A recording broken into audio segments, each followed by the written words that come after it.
क्या सिर्फ एक अमेरिकी कंपनी के बयान से भारतीय शेयर मार्केट में लाखों करोड़ रुपए डूब सकते हैं? सुनने में यह थोड़ा हैरान करने वाला लगता है, लेकिन आज ठीक ऐसा ही कुछ देखने को मिला है। कुछ ही घंटों में भारतीय आईटी सेक्टर में जबरदस्त बिकवाली शुरू हो गई और इन्फोसिस, एचसीएल टेक, टीसीएस, टेक महिंद्रा, विप्रो समेत लगभग सभी बड़े आईटी शेयर लाल निशान में फिसल गए। निवेशकों की संपत्ति में करीब 1.35 लाख करोड़ की सेंध लग गई और निफ्टी आईटी इंडेक्स भारी दबाव में आ गया। लेकिन सवाल यह है कि आखिर ऐसा क्या हुआ? अमेरिका की दिग्गज आईटी कंपनी एक्सेंचर ने अपने कारोबार और भविष्य की ग्रोथ को लेकर ऐसा कौन सा संकेत दिया जिसने भारतीय आईटी सेक्टर में डर का माहौल पैदा कर दिया? क्या यह सिर्फ एक दिन की घबराहट है या फिर भारतीय आईटी कंपनियों के लिए आगे और मुश्किलें बढ़ने वाली है? एक्सेंचर की चेतावनी में एआई, कमजोर डिमांड और ग्लोबल अनिश्चितता जैसे कौन से फैक्टर छिपे हैं जिसने निवेशकों को इतना परेशान कर दिया? तो चलिए आज की इस वीडियो में हम विस्तार से इसे समझने की कोशिश करते हैं। नमस्कार, मैं सुमित कुमार और आप देख रहे हैं गुड रिटर्न्स। सबसे पहले बात कर लेते हैं आज के गिरावट की। तो आज आईटी सेक्टर में सच में कोहराम मचा हुआ है। निफ्टी आईटी इंडेक्स में 5% से ज़्यादा की भारी गिरावट देखने को मिली है। अगर निफ्टी आईटी के स्टॉक की बात करें तो इन्फोसिस करीब 8% नीचे रहा, टीसीएस में करीब 6% की गिरावट आई, वही एलटीआई, माइंट्री, एम्फेसिस, टेक महिंद्रा, परसिस्टेंट सिस्टम और एचसीएल टेक में 4 से 5% तक की गिरावट देखने को मिली। करीब 2 बजे तक निफ्टी आईटी में सिर्फ एक ही stock Oracle financial services software limited हरे निशान में दिखाई दे रहा था। इससे आप अंदाजा लगा सकते हैं कि आज आईटी सेक्टर की हालत कैसी रही और बिकवाली का दबाव कैसा रहा। अब बात कर लेते हैं आज के गिरावट के पीछे की वजह की। तो अमेरिका की ग्लोबल टेक्नोलॉजी और कंसल्टिंग कंपनी एक्सेंचर की नई गाइडेंस के बाद भारतीय आईटी शेयरों में बड़ी गिरावट देखने को मिली है। एक्सेंचर ने अपने पूरे कारोबारी साल के लिए रेवेन्यू ग्रोथ फॉरकास्ट को घटा दिया। पहले कंपनी को उम्मीद थी कि उसकी सालाना आय 3% से 5% की दर से बढ़ेगी, लेकिन अब उसने इसे घटाकर 3% से 4% कर दिया है। सिर्फ इतना ही नहीं, कंपनी ने चौथी तिमाही के लिए भी जो रेवेन्यू गाइडेंस दी है वो बाजार की उम्मीद से कमजोर रही। यही वजह रही कि निवेशकों को लगा कि दुनिया भर में आईटी सेवाओं की मांग उम्मीद से कमजोर हो सकती है। बता दें कि सबसे पहले इस खबर का असर अमेरिकी मार्केट में दिखा। एक्सेंचर का शेयर एक दिन में ही 17% से ज्यादा टूट गया। इन्फोसिस और विप्रो के एडीआर में भी अमेरिका में करीब 10% तक गिरावट देखने को मिली। कॉग्निजेंट में भी 10% से ज्यादा की गिरावट देखने को मिली। और जब अमेरिकी बाजार में इतनी बड़ी बिकवाली हुई तो उसका सीधा असर भारतीय शेयर मार्केट पर साफ दिखाई देने लगा। अब सवाल यह है कि आखिर एक्सेंचर की गाइडेंस इतनी अहम क्यों मानी जाती है, जो उसमें आए बदलावों से पूरे आईटी सेक्टर में हलचल मच गई?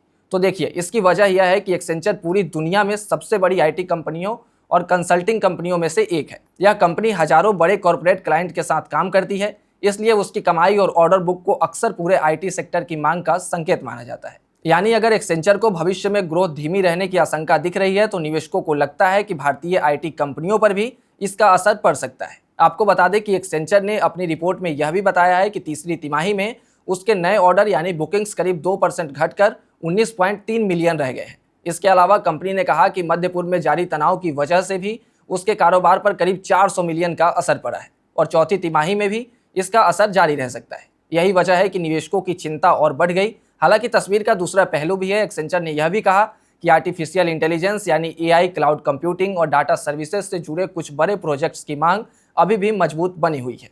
कंपनी का कहना है कि एआई ट्रांसफॉर्मेशन प्रोग्राम्स लगातार बढ़ रहे हैं और बड़ी कंपनियां टेक्नोलॉजी में निवेश जारी रखे हुए हैं।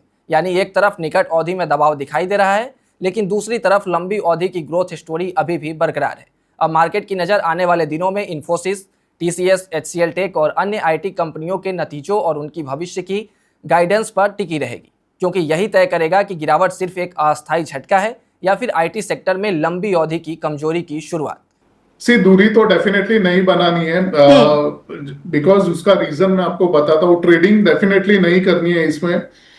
करंट लेवल्स जो इन्फोसिस के है, एचसीएल के है या टीसीएस के है, वो आपको नेक्स्ट 1-2 साल में शायद ये ना दिखे। तो मैं ये कहना चाहता हूँ कि इंडेक्स जो है निफ्टी आईटी का, अगर मैं टॉप से काउंट करूँ, टॉप बना था एग्जैक्टली दिसंबर 2024 को, उसके बाद से 43% अप्रोक्सीमेटली इंडेक्स वाइप आउट हो चुका है टॉप से। यानी 46,000 टॉप था, करंटली हम लोग 26,600 या फिर एक मिनट में एग्जैक्ट देख लूं 27,000 के आजू बाजू में, थोड़ा सा नीचे है बट 27,000 है। मतलब मोर देन 40-45% वाइप आउट हो चुका है। अभी जो लेवल ट्रेड हो रहा है वो कौन सा है? वो है सितंबर 2022 का लेवल है। अब मैं बॉटम की बात कर रहा हूँ, अभी जो लेवल चल रहा है जहां पे कंसोलिडेशन देखा गया था 2022 में, कोविड के बाद जो मूव आया उसके बाद एक कंसोलिडेशन चला था, वो करीबन जून से लेके सितंबर 2022 तक चला था। तो ये लेवल काफी क्रिटिकल होगा। और ओवरऑल मैं ये मान के चल रहा हूँ कि अगर इनकेस ये लेवल टूटता भी है, जो मैं 26,500 की बात कर रहा हूँ, जी। तो भी आपको पैनिक नहीं होना है। ऑलरेडी 42% वाइप आउट हो चुका है, तो ज्यादा से ज्यादा यहाँ से और 5% या 10% के चांसेस है, वर्स्ट के सिनारियो की मैं बात कर रहा हूँ। तो अगर वो टूटता है तो नेक्स्ट सपोर्ट मुझे दिख रहा है करीबन 25,500 यानी 1000 पॉइंट और नीचे। कैसा रहता है कि जब भी कोई चीज बॉटम के नजदीक होती है तो ज्यादा वोलेटिलिटी दिखाती है। यही चीज हमें निफ्टी इंडेक्स, टीसीएस जैसा स्टॉक आप देखिए, साल में मैं पिछले करीबन 15-16 साल से हूं मार्केट में, मैंने कभी नहीं देखा कि टीसीएस ऐसे 2-3% हार्डली कभी दिन में मूवमेंट दी होगी। बट ओवरऑल आप एक महीने से देखिए 5% तो जैसे बहुत मामूली बात हो गई है इतने बड़े स्टॉक के लिए। तो मैं ये मान रहा हूं कि इंडेक्स डेफिनेटली स्टेबिलाइज, जो 27,000 और 25,500 का जोन है 1,500 का, उसी के बीच में स्टेबिलाइज होगा।